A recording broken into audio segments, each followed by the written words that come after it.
Muy bien, muy buenas tardes, hermano. Contento de estar con los hermanos aquí en Conchalí. Aunque estamos en las casas, igual estamos con la asamblea de Conchalí. Quisiera invitarle en esta ocasión para leer en la primera epístola a los tesalonicenses. Vamos a leer desde el verso primero del capítulo 1. Primera a los tesalonicenses 1:1. Dice así: Pablo, Silvano y Timoteo, a la iglesia de los tesalonicenses en Dios Padre y en el Señor Jesucristo, gracia y paz sean a vosotros de Dios nuestro Padre y del Señor Jesucristo. Damos siempre gracias a Dios por todos vosotros, haciendo memoria de vosotros en nuestras oraciones, acordándonos sin cesar delante del Dios y Padre nuestro de la obra de vuestra fe, del trabajo de vuestro amor y de vuestra constancia en la esperanza, en nuestro Señor Jesucristo. Porque conocemos, hermanos, amados de Dios, vuestra elección. Pues nuestro evangelio no llegó a vosotros en palabras solamente, sino también en poder, en el Espíritu Santo y en plena certidumbre, como bien sabéis cuáles fuimos entre vosotros por amor de vosotros. Y vosotros vinisteis a ser imitadores de nosotros y del Señor, recibiendo la palabra en medio de gran tribulación con gozo del Espíritu Santo. De tal manera que habéis sido ejemplo a todos los de Macedonia y de Acaya que han creído. Porque partiendo de vosotros ha sido divulgada la palabra del Señor no solo en Macedonia y Acaya, sino que también en todo lugar vuestra fe en Dios se ha extendido, de modo que nosotros no tenemos necesidad de hablar nada. Porque ellos mismos cuentan de nosotros la manera en que nos recibisteis y cómo os convertisteis de los ídolos a Dios, para servir al Dios vivo y verdadero, y esperar de los cielos a su Hijo, al cual resucitó de los muertos, a Jesús, quien nos libra de la ira venidera. Hasta ahí nomás la lectura de la palabra de nuestro Dios por ahora. Entonces aquí tenemos tesalonicenses. Junto con segunda tesalonicense se piensa que son una de las primeras cartas escritas del apóstol Pablo. Después dentro de la segundo viaje misionero, ¿verdad? Cuando en el capítulo 16 se le aparece en sueño un varón macedonio que le pide ayuda, socorro, y ellos sienten y se dan cuenta que el Señor le está llamando para que acudan a esa zona, de la zona de Europa, ¿no? Que es la parte norte de Grecia, que es Macedonia. Entonces ellos van para allá, van hacia ese lugar y el Señor les bendice. Pero está muy poco tiempo, muy poco tiempo. Según los hechos, seguramente habla de 3 sábados. O sea, estamos hablando menos de un mes y algunos amplían un poquito, pero no es imposible que haya estado cerca de un mes y haya tenido que salir por causa de las persecuciones. Pero me gustaría ver un poquito antes la posición de Tesalonicense, el lugar en que está. Tenemos que ver que Tesalonicenses es las últimas, estas dos son las últimas cartas escritas por el apóstol Pablo a las iglesias. Luego escribe a hermanos, que es Timoteo, Tito y Filemón. Pero estas son las últimas cartas a las iglesias, ya desde Romano hasta acá. Entonces uno pregunta por qué, siendo probablemente junto con Gálatas, las primeras o de las primeras cartas, ¿por qué aparece el último? Me parece que tiene que ver con el hecho de que aquí está ese deseo, esa dirección hacia el Evangelio, que es lo que se enfría en el tiempo. En Éfeso, la carta de Éfeso, la primera carta, ahí en Apocalipsis dice que ellos han dejado su primer amor. Entonces, se escribe al último para mantener viva el deseo del Evangelio y de dar a conocer el nombre del Señor de manera constante. Podría haber sido aparecido en los primeros de las primeras cartas por su tiempo de escritura, pero el Señor no lo ordenó así. Entonces, cuando leemos Tesalonicenses, tiene que ver seguramente con eso, con el mantener sólida, estable, viva el deseo del Evangelio hacia el mundo. Porque aquí hemos visto que ellos no solamente están predicando en Macedonia, sino también en Acaya. Han creído por causa de que ellos han llevado el Evangelio. Entonces está la progresión del Evangelio, el avance del Evangelio está aquí. Y lo repito, lo maravilloso es que está al final de las cartas. Porque el orden no es cronológico, sino que es divino. Entonces, es algo que en el tiempo se puede perder, pero aquí, como está al final, es algo que el Señor procura que eso que se mantenga vivo, que se mantenga fresco y que no cambie, que no varíe. Y veo aquí cómo los hermanos al principio sufren, cómo los hermanos aquí padecen tribulación. Y cronológicamente, tal vez ya al final, las iglesias ya no quieren eso, pero en realidad eso es lo que es dado a las iglesias. Porque ahí en Efesios dice que nos ha sido agraciado no solamente que creamos en Él, sino que padezcamos por Él, en Filipenses 1:30. No solamente que creamos, sino que padezcamos. Y eso hasta el final. Entonces, Filipenses es la formación de la iglesia como un ejército, ¿verdad? Que está preparándose para defender ya el Evangelio, porque es defensa del Evangelio. En Colosenses está el hecho de que el Señor es la cabeza, el director, ¿ya? El comandante del ejército, y en Tesalonicenses están en plena batalla. Están sufriendo, están falleciendo algunos, y muchos tienen duda qué pasará con ellos. Y ahí el apóstol Pablo le responde en esta carta.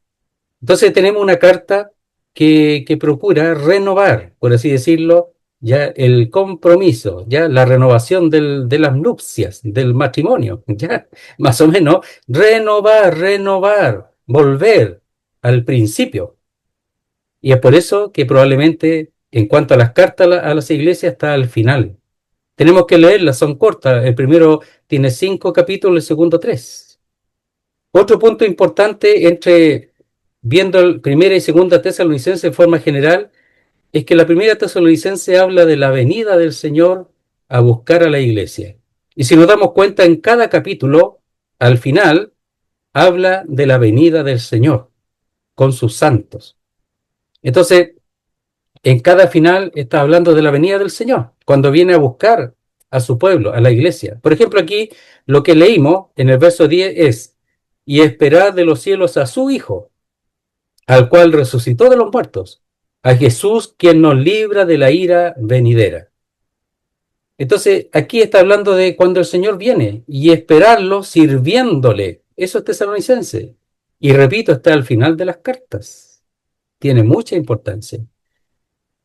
La diferencia entre primera y segunda Tesalonicense, me parece, es que la primera habla de la venida, primera, y la segunda habla más bien de la segunda venida y de, también, podemos usar esta palabra tal vez, la imposibilidad de que la iglesia, el pueblo de Dios, pase por el día del Señor.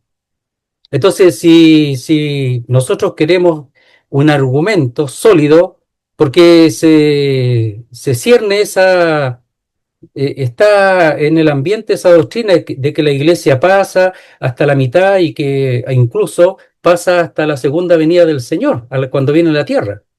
Pero primera y segunda Tesalonicense me parece que es un argumento muy sólido para expresar que no es así, e incluso que es imposible que la iglesia pase por las tribulaciones o desde el comienzo del día del Señor. Y eso es segunda Tesalonicense. Si quieren lo vemos un poquito, ¿ya? Y ahí volvemos al principio de este texto. El verso primero, capítulo 2 de segunda Tesalonicense, para ver algunas distinciones de uno y otro libro. Dice, pero con respecto a la venida de nuestro Señor Jesucristo y nuestra reunión con Él, os rogamos, hermanos, que no os dejéis mover fácilmente de vuestro modo de pensar, ni os conturbéis, ni por espíritu, ni por palabra, ni por carta como si fuera nuestra, en el sentido de que el día del Señor está cerca. Entonces muchos aquí en Tesalónica estaban siendo perseguidos, ¿verdad? Pero el Señor en el capítulo 1 le dice que los que atribulan al pueblo de Dios serán atribulados. O sea, yo pagaré, dice el Señor. Entonces, el Evangelio, claro, predicar el Evangelio tiene costo. Es la persecución, la tribulación, pero la tribulación, no la tribulación del día del Señor, sino de los enemigos del Evangelio. De esa tribulación habla. Pero ellos serán también atribulados, serán juzgados, serán castigados, recibirán su pago. Pero aquí dice que no os conturbéis. Saben que yo he recibido de hermanos preguntas, incluso videos y todas esas cosas que rondan con respecto a que la iglesia tiene que pasar por la tribulación como sea, porque para eso estamos. O sea, que la iglesia entraría en la semana 70 de Daniel. Y uno lo escucha a estas personas y uno se da cuenta que en realidad lo único que tienen, ya, yo los respeto como personas, pero lo único que tienen es que por ahí, en su lugar donde se reúnen, le enseñan eso. Y ellos buscan eso para enseñarlo. Y disculpe, pero el argumento es muy malo. No tiene argumento, solo usan un texto, igual que para muchas cosas. Usan un solo texto para aplicar y determinar una doctrina. Pero la Biblia no se interpreta así, pues, querido hermano. Por tanto, hay que tener mucho cuidado con esas cosas, esas doctrinas que están rondando, de que vamos a pasar por la tribulación y de que es imposible incluso que no pasemos por la tribulación. Entonces, mandan y empiezan a escuchar a adventistas y ese tipo de doctrinas que en el fondo ellos están bajo la ley. Entonces, hay que tener mucho cuidado y hay que tener mucho también madurez para establecerse en la palabra de Dios. Entonces dice el verso 2: nadie os engañe en ninguna manera, porque no vendrá sin que antes venga la apostasía y se manifieste el hombre de pecado, el hijo de perdición, el cual se opone y se levanta contra todo lo que se llama Dios, o es objeto de culto, tanto que se sienta en el templo de Dios como Dios, haciéndose pasar por Dios. Ese es el anticristo que se manifestará, ¿verdad? Al comienzo de los 7 años, pero los primeros 3 años y medio será de paz y seguridad, porque Él se presentará como el Cristo y lo recibirán como el Cristo. Otro vendrá en mi nombre y lo recibiréis. A mí no me recibís, pero otros, si otros vienen en mi nombre, lo recibiréis y lo recibirán como el Señor. Y después de los 3 años y medio comenzará la persecución para con el pueblo de Dios. Dice, el cual se opone y se levanta contra todo lo que se llama Dios, es objeto de culto, tanto que se sienta en el templo de Dios como Dios, haciéndose pasar por Dios. ¿No os acordáis que cuando yo estaba todavía con vosotros decía esto? Acordarse de las doctrinas, querido hermano. Acordarse, sí. La enseñanza es para acordarse. La enseñanza es para vivirla. La enseñanza es para llevarla a cabo en la vida cristiana y en la vida de la iglesia. No podemos nosotros permitir que doctrinas foráneas y antibíblicas vengan a romper el pensamiento que debe ser uno solo con respecto a la doctrina de la iglesia. Y por personas que no son enseñadores, no son intérpretes de la escritura. A veces son jóvenes que están recién levantándose y se creen dueños de la verdad. Y rompen, destruyen la escritura. Lo digo fuerte porque eso es lo que hacen, la destruyen, la destrozan. Porque no interpretan la escritura. Toman un texto y enseñan cosas que la iglesia, tristemente, y en muchos casos la recibe como doctrina bíblica. Qué triste, ¿eh? Por eso tenemos que estar bien asentados en la doctrina, en la escritura.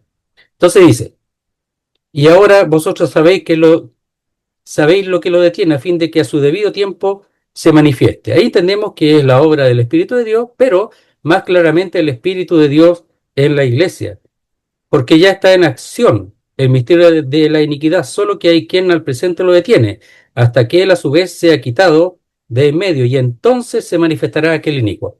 Entonces, ¿cuál era el temor de los tesalonicenses? De que ellos estarían en ese momento, por causa de las tribulaciones, en el día del Señor. Y habían algunos además que le estaban engañando diciendo que el día del Señor ya llegó, está ahí, y que están pasando eso, y están pasando por las tribulaciones, muy lejos de la verdad.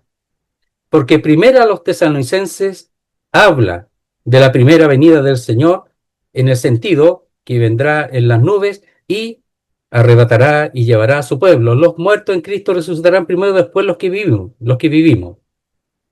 Eso está claro. Y la segunda Tesalonicenses corrige las doctrinas erróneas, que es por espíritu, por profecía, incluso por palabra nuestra, que algunos llegaban diciendo: Pablo está enseñando esto, que el día del Señor está cerca. Por tanto, nosotros vamos a pasar por gran tribulación, expresando que es la semana 70 de Daniel. Y llegaban con eso siendo mentira. Por eso es que está bien establecido, porque la mentira es algo que va a procurar el diablo penetrar en las iglesias, y lamentablemente no siempre ha habido una protección correcta con respecto a ciertas doctrinas, que hay que establecerlas bien para no errar.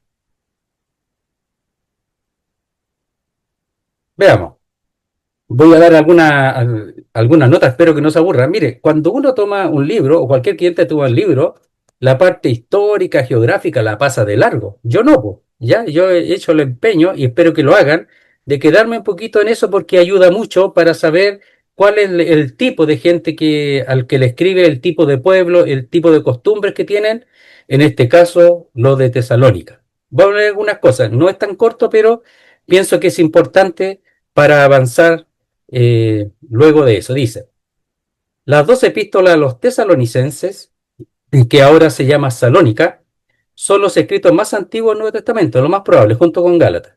Y como mínimo se trata de los dos primeros escritos del apóstol Pablo. Ambos fueron redactados durante el segundo viaje misionero, muy al principio de la extensión del Evangelio, fuera del entorno de Judea y Asia, dirigidas a una de las primeras iglesias establecidas en Europa, como hemos dicho, por el llamado del varón macedonio. Luego de haber recibido del apóstol la visión del varón macedonio, tras haberle sido impedido predicar el evangelio en Asia. Dice: primero a los tesalonicenses nos permite adentrarnos en las circunstancias que rodearon el establecimiento de las primeras iglesias. Fue con mucho trabajo, con mucha persecución, con mucho dolor. Es decir, el parto de ellos, de esta iglesia, fue con mucho dolor.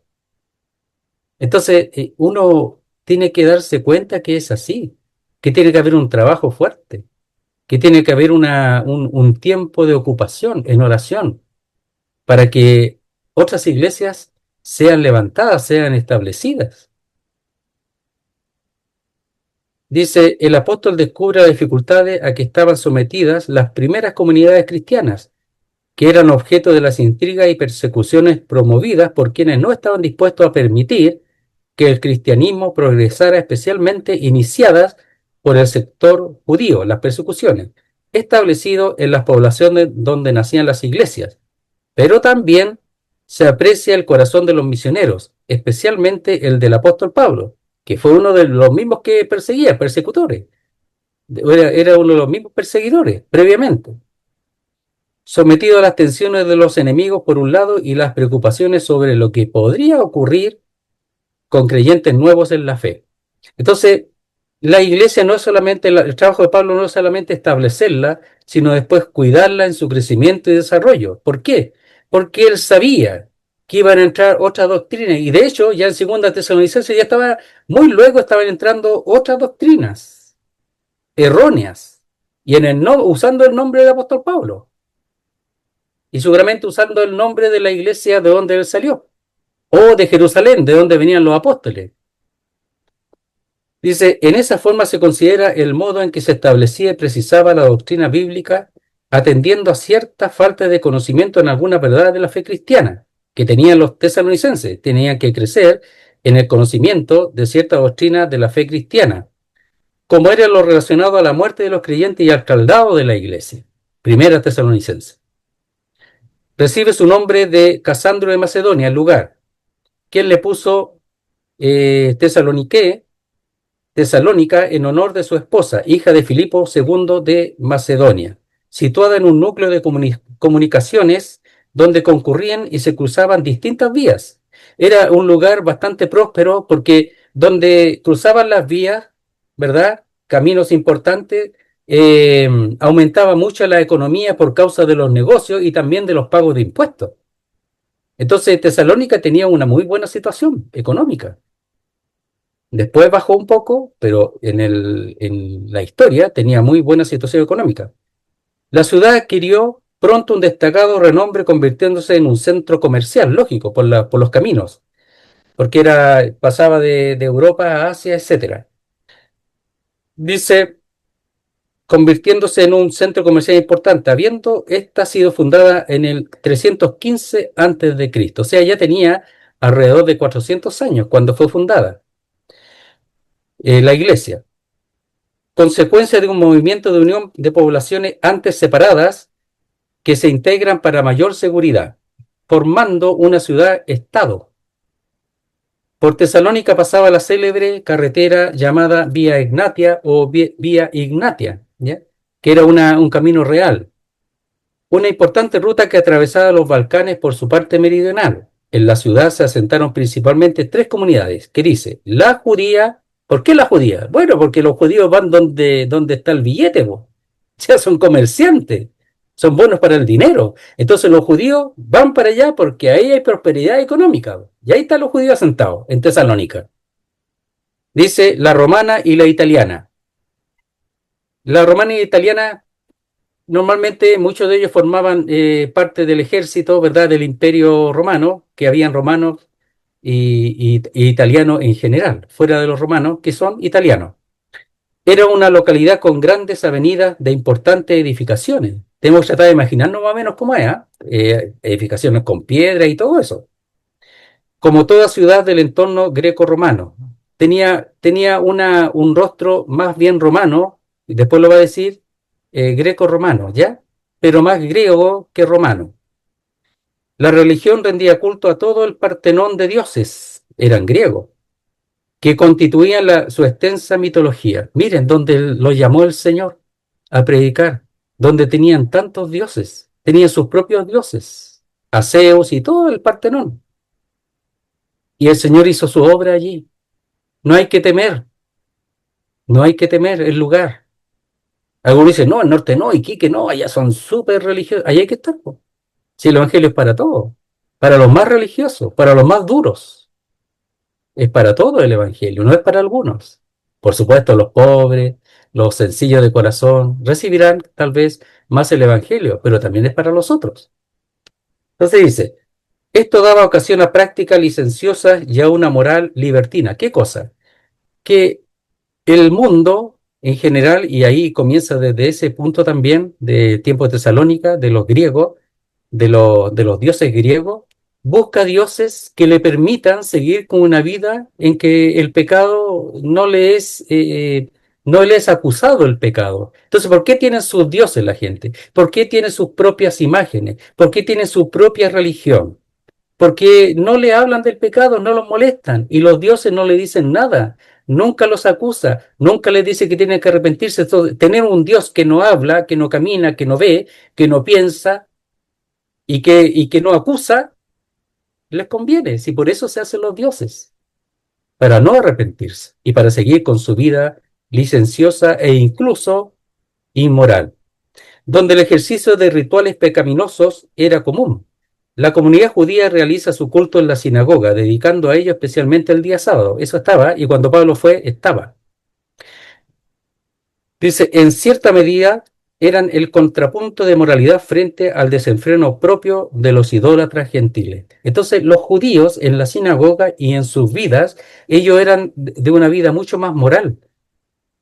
Entonces, cuando nosotros hablamos del catolicismo en este tiempo, ¿ya? El catolicismo, aunque todos son católicos ya, pero el catolicismo, sea como sea, alguna moralidad enseña, algún temor de Dios enseña, alguna forma de vida enseña, el respeto a los padres, ¿verdad? El ser buen hijo y otras cosas que ya, pero enseña cierta moralidad. Los judíos eran eso allí.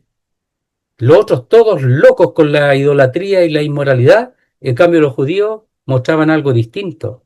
Y es por eso que muchos se volvían prosélitos de los judíos porque tenían temor de Dios y no les agradaba esa inmoralidad. esa vida licenciosa y se volvían a Dios. Entonces, ser ejemplos en el mundo con nuestra vida, no somos judíos ni católicos, pero con nuestra vida es sumamente importante para que las otras personas deseen eso. El que desea seguir en los otros problemas de él. Pero hemos de ser ejemplo, como le era también los tesalonicenses. Tesalónica era una ciudad con autonomía propia, ¿ya? Mientras que Filipo era una copia de Roma y su cultura tesalónica seguía fielmente la cultura griega. O sea, ellos seguían con la cultura griega, no eran tan dependientes del imperio romano. Los tesalonicenses se consideraban como poco honrados para el comercio.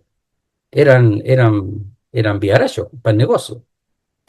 Dispuestos siempre a defraudar, holgazaneando cuando podían y deambulando por las calles y las plazas. ¿Ya? Aquí nosotros podemos ver en el capítulo 4, me parece que está en el capítulo 4,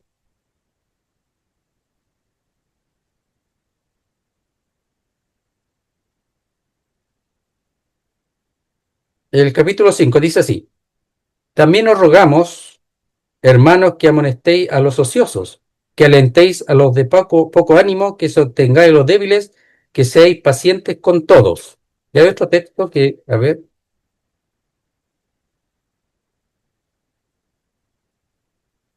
ya. Dice, y que procuréis tener tranquilidad y ocuparos en vuestros negocios y trabajar con vuestras manos, de la manera que os he mandado, a fin de que os conduzcáis honradamente para con los de afuera y no tengáis necesidad de nada. Entonces ellos, muchos de ellos pensando que el día del Señor ya venía, ya, o que el Señor venía pronto, ellos dejaban de trabajar, porque tenían una tendencia de ser holgazanes, según el carácter de ellos. Entonces dejaban de trabajar y vivían de los demás. Pero también está ahí un texto que enseña que haciendo de esa manera, ellos tenían la posibilidad de compartir con los demás. Trabajando, ellos podrían compartir con los demás, pero tenían la tendencia de ser holgazanes, o sea, de no trabajar. Dice, cuando podían, holgazaneaban, y deambulando por las calles y las plazas viviendo del apoyo extranjero, mucho más que del trabajo propio. Aquí también se ve a veces con los extranjeros. Las más bajas pasiones afectaban a toda la sociedad, creando una gran inestabilidad familiar y sobre todo matrimonial. La prostitución estaba asentada como algo natural en la ciudad. En sus comercios se vendían toda clase de artesanía local, junto con telas orientales de más alta calidad. La población estaba formada, además de los ya mencionados, por una mezcla de distintos pueblos, macedonios y griegos, sirios y gente de toda el Asia Menor. Entonces, ¿de qué estamos hablando? De un pueblo que no tenía temor de Dios, un pueblo en que la prostitución era fuerte, no había temor de Dios, sumamente religiosos. Por otro lado, las distintas religiones estaban también presentes en la ciudad, tanto del entorno greco-romano como egipcio y también judíos. En el extracto social estaban presentes comerciantes, soldados, romanos, esclavos y funcionarios al servicio del gobierno local y de Roma. Eso es lo que muchos creyentes en un libro lo saltan, pero es importante porque nos ayuda a establecer un poquito a qué tipo de gente llegó el apóstol Pablo con Silas y con Timoteo. Bueno, Timoteo se agregó después, pero ¿a qué tipo de gente llegaron? ¿A qué tipo de gente llegaron? Entonces eran muy religiosos, ¿verdad? Los únicos que tenían algo de Dios eran los judíos. Por eso el apóstol Pablo cuando llegaba a un lugar, primeramente llegaba a la sinagoga y predicaba a los judíos y luego a los gentiles. Porque al predicar a los judíos era más fácil porque ellos conocían las escrituras. Los otros no conocían las escrituras.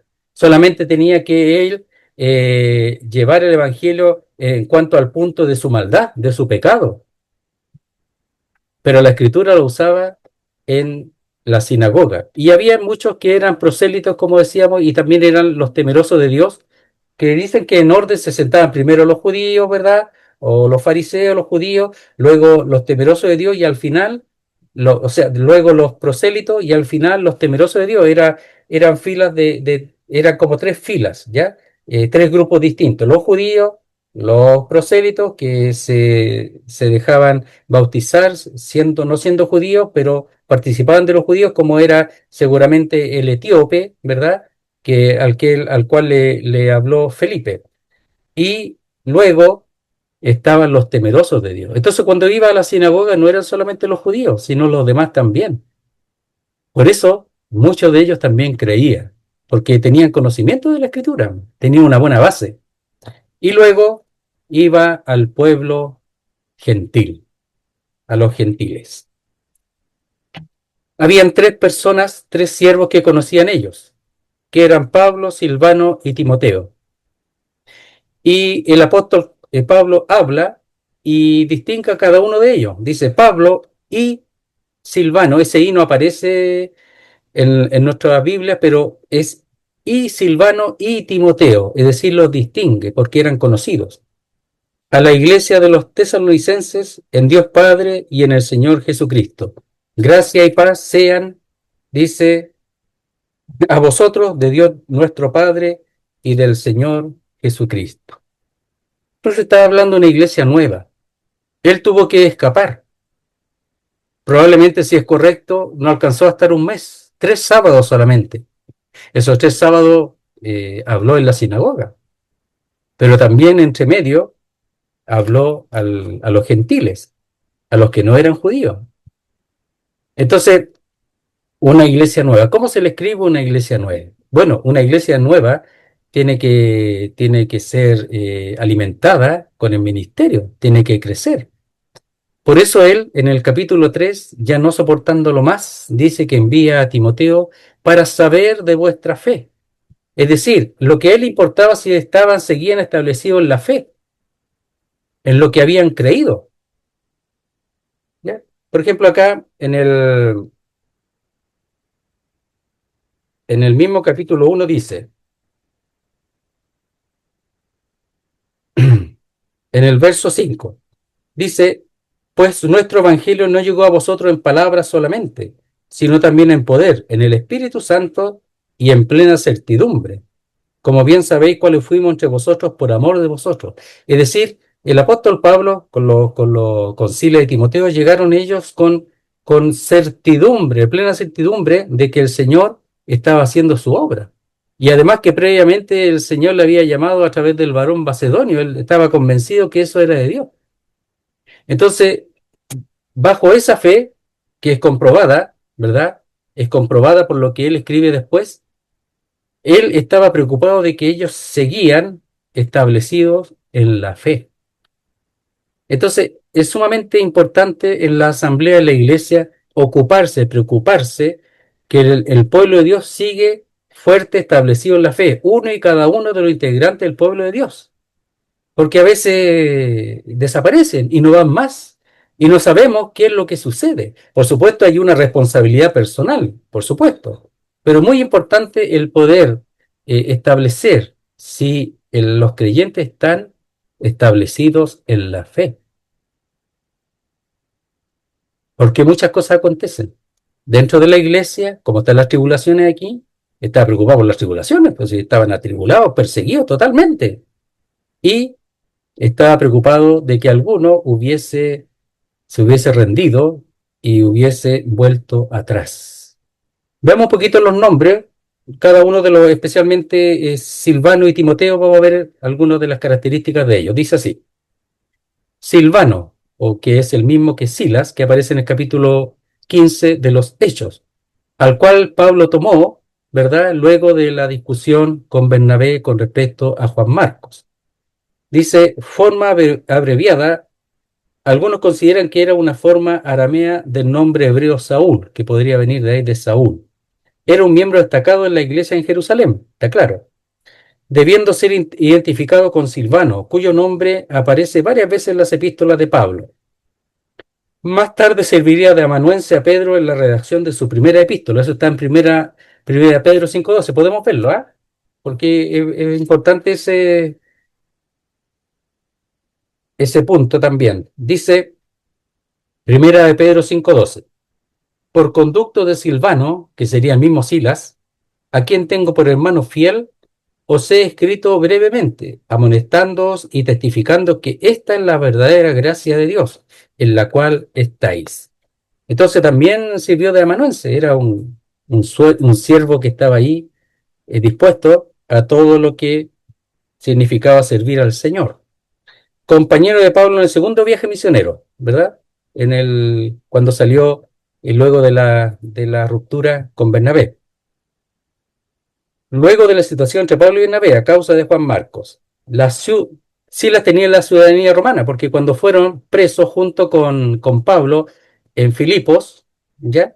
En el capítulo 16 de los Hechos, él también tenía la ciudadanía romana, igual que Pablo, eso se asegura. Después de haber sido enviado junto con Judas a Antioquía con la carta de resolución del concilio, decidió quedarse allí y luego, siendo escogido por Pablo, salió con él. Él fue uno de los que, después del concilio en Jerusalén, capítulo 15, ¿verdad? Fue escogido junto con Judas, ¿ya? Para llevar la carta de resolución. Y luego decidió quedarse allí, en Jerusalén, y siendo escogido por Pablo, salió con él, después de la ruptura con Bernabé. Entonces el Señor le proveyó un compañero al apóstol Pablo, po. En un sentido que tal vez hubiera quedado solo, pero el Señor no lo permitió. Por eso uno juzga que el Señor estaba con el apóstol Pablo. No significa que Bernabé estuviese plenamente equivocado en Hechos capítulo 15, pero uno ha escuchado es que uno escucha tantas cosas, querido hermano, que el apóstol Pablo era totalmente culpable, pero el Pablo con Silas salieron por la gracia de Dios, po. No dice eso de Bernabé y Marcos. Entonces, la Biblia defiende al apóstol Pablo en su forma de actuar con Juan Marcos. Y además le provee a un compañero que es Silas, un tremendo compañero, que sería Silvano en este caso. Timoteo, desde el principio trabajó en la obra del Señor. Qué hermosura, ¿eh? Que un creyente sea reconocido como uno que trabaja. Y era reconocido tanto en Listra como en Derbe. Probablemente él sea de Derbe, ¿eh? No de Listra. Algunos dicen, aunque están ahí mismo cerca, pero probablemente sea de Derbe, Timoteo, y no de Listra. Pero desde el principio trabajó en la obra del Señor. ¿Se puede trabajar desde el principio? Claro, pero nunca dejar de crecer. Si uno se dedica a la obra del Señor desde el principio, nunca tiene que olvidar que tiene que crecer, desarrollarse en las cosas de Dios. La Biblia no niega eso. No tiene que ser un creyente de mucho tiempo.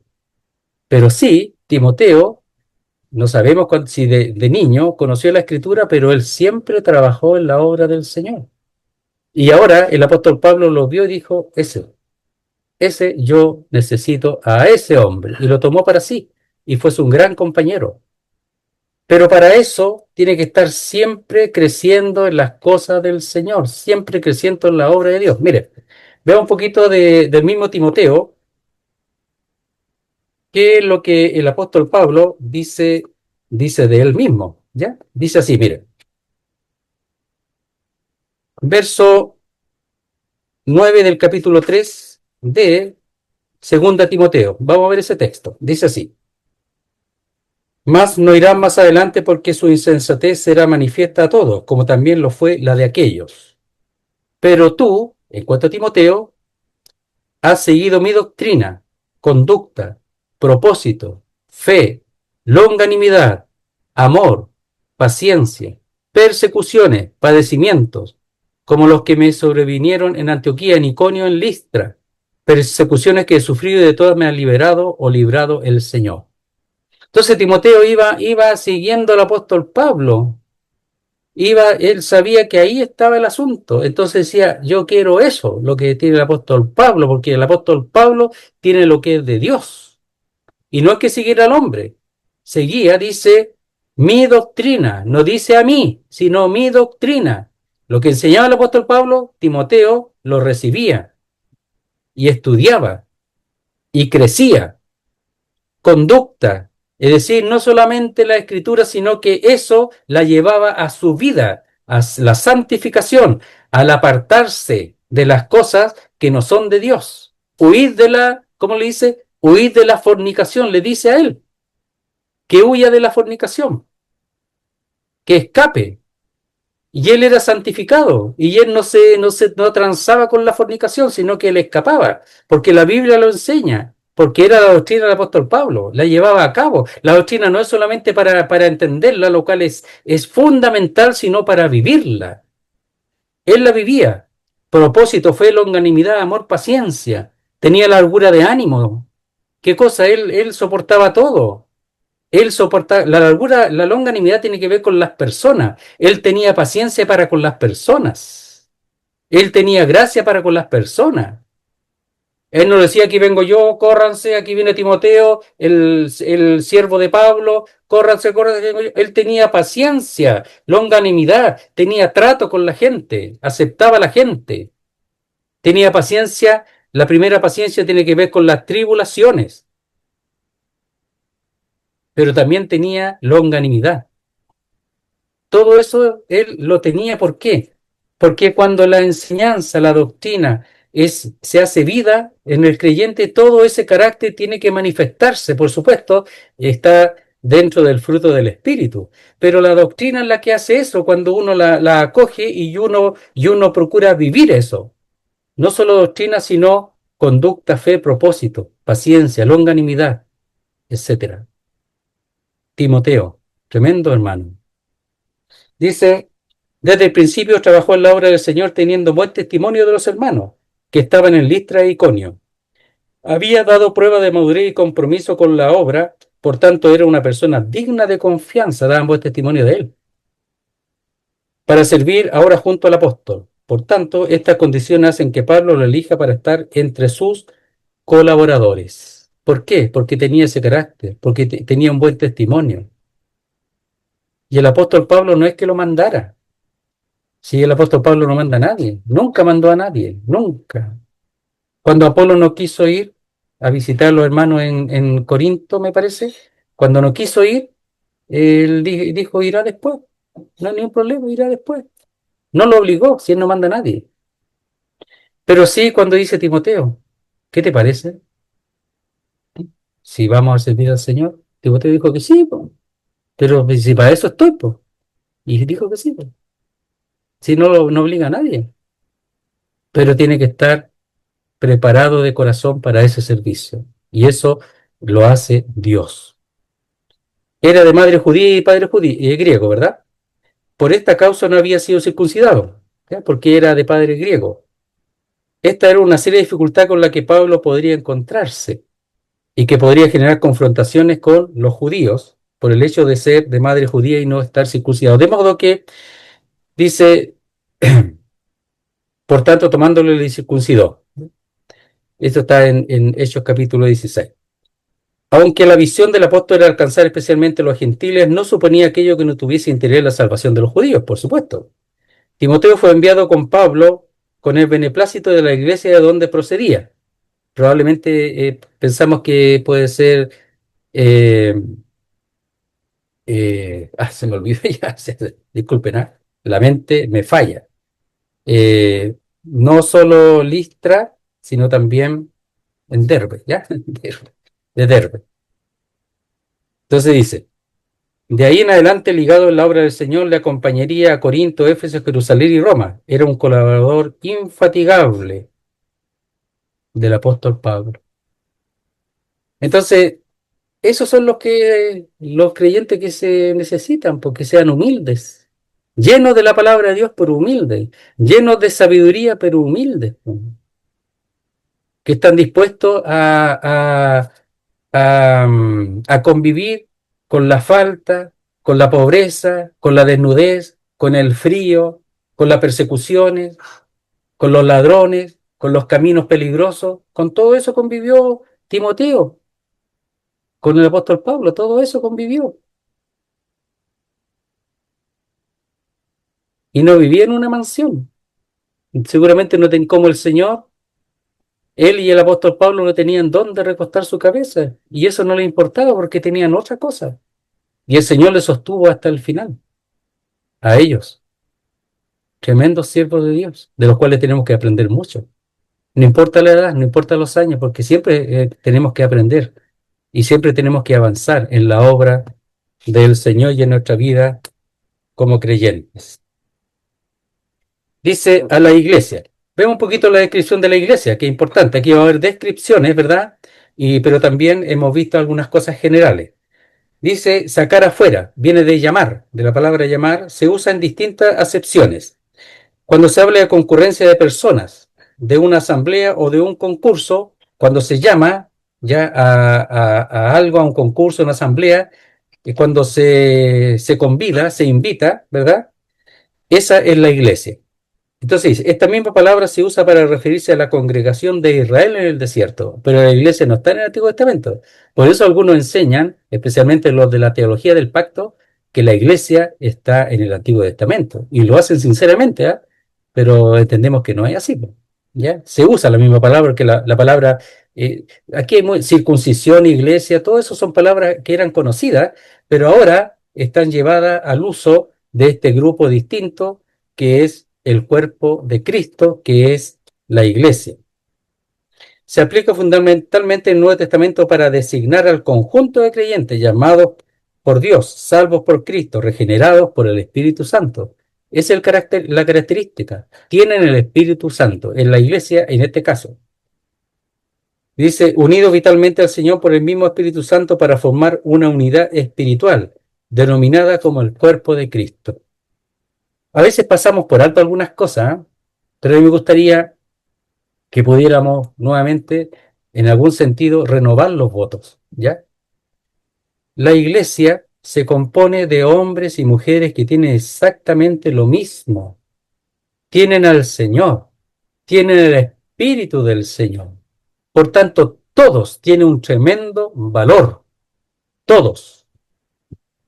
Entonces tiene que haber un respeto, tiene que haber un amor que sale del mismo Espíritu de Dios por cada uno de los que tienen al Señor.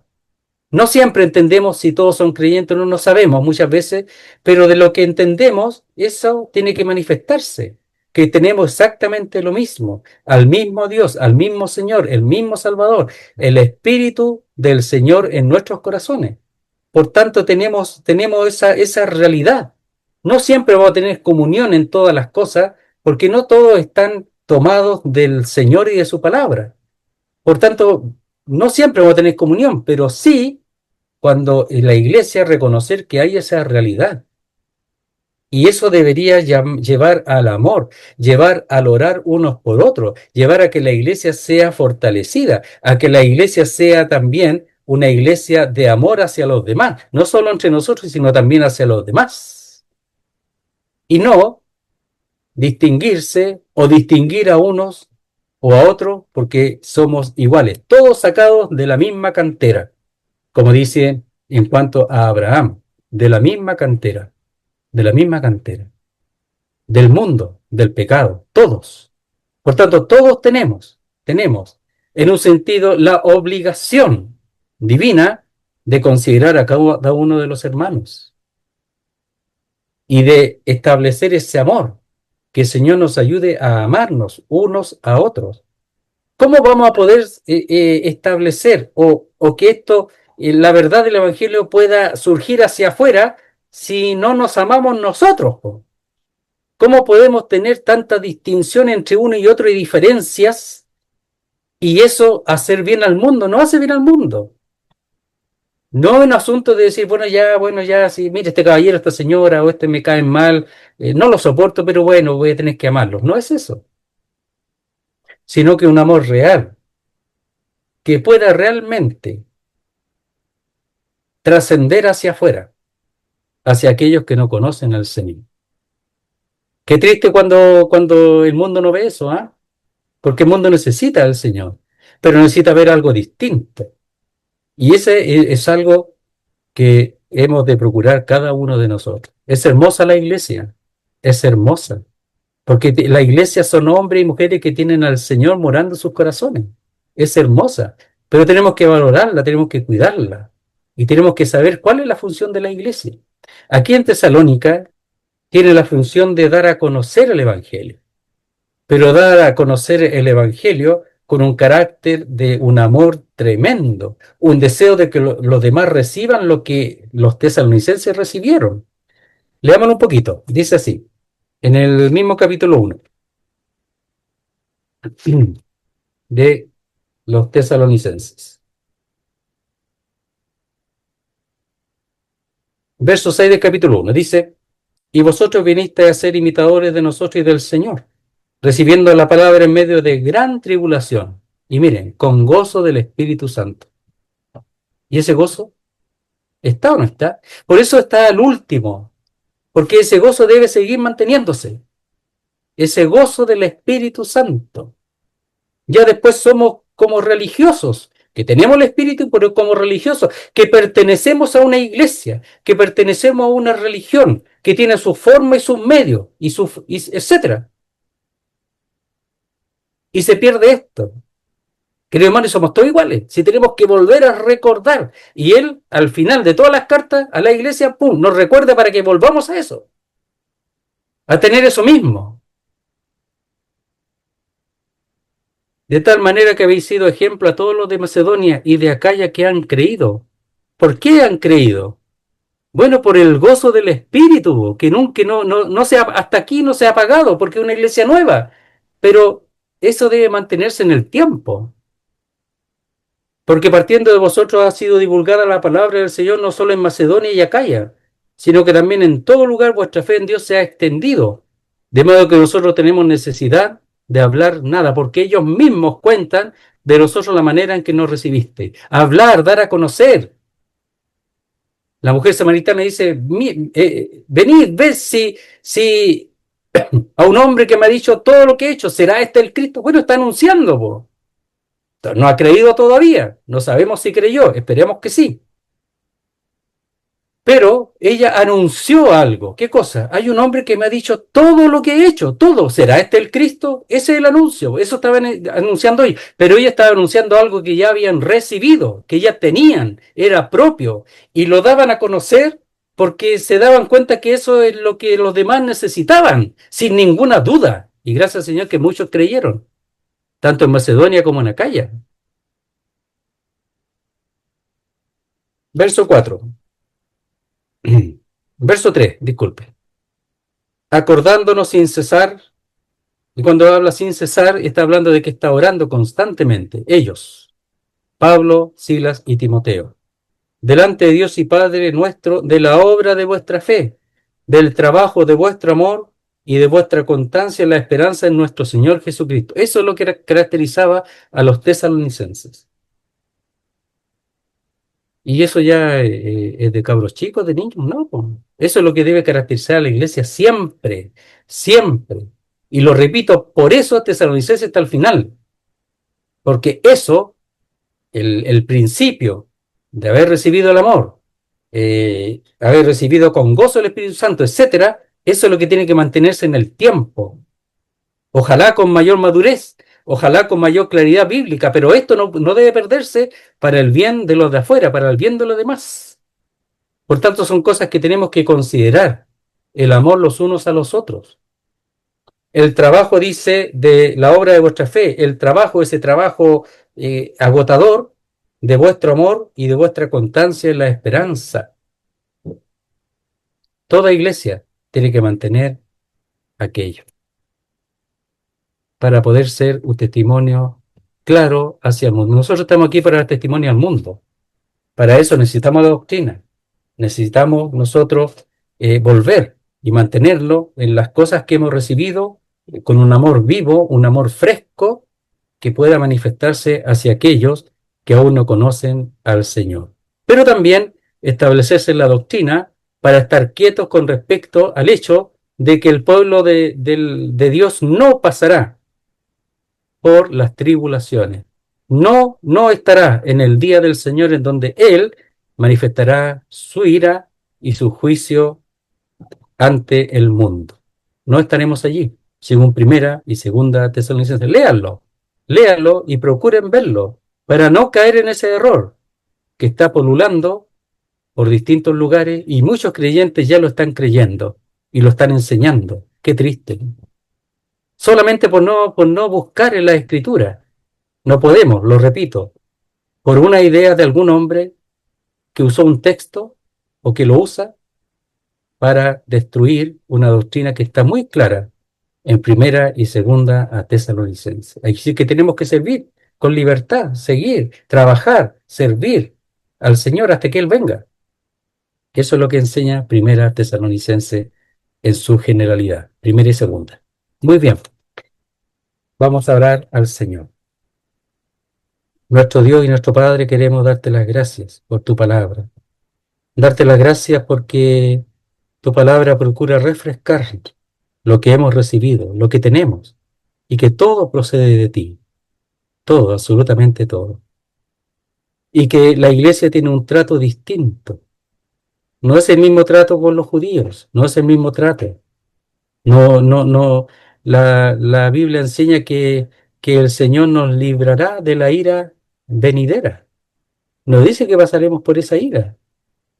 Y primera y segunda Tesalonicenses, al verla de manera de principio a fin, nos damos cuenta que no estaremos allí, que estaremos con el Señor antes de que aquello acontezca. Queremos rogarte por el mundo, rogarte por aquellos que aún no te conocen, rogarte por aquellos que están escuchando tu palabra y aún no son salvos, para que tú obres en sus vidas, porque esta es una obra tuya, es tu palabra, es tu espíritu, es tu poder, es tu gracia, que haga la operación en ellos. Nosotros somos medios solamente, tenemos una tremenda responsabilidad de llevar tu palabra, también de enseñar tu palabra, como lo hacía el apóstol Pablo, y procuramos entender lo que él enseñó para que sea dado a conocer y podamos nosotros establecernos en las verdades que él procuró, las cuales tú le diste para la iglesia, el misterio, toda la enseñanza. Él es ministro y predicador del Evangelio, maestro de los gentiles, y a él tenemos que escucharlo y tenemos que procurar entenderlo para establecernos en esa verdad y vivir conforme a esas verdades. Te rogamos por el mundo, te rogamos por tu pueblo, que tú lo establezcas en solidez, en amor, y que nuestro servicio sea para la gloria tuya, según el lugar que tú nos has dado dentro del cuerpo de Cristo, que es la iglesia. Queremos darte las gracias por tu amor, por este privilegio, por habernos hecho tan dignos. Y queremos, Señor, ser también dignos para ti por el lugar en el cual tú nos has colocado. Lo hacemos todos agradecidos en el nombre bendito y llamado de nuestro Salvador, el Señor Jesucristo. Amén, Señor.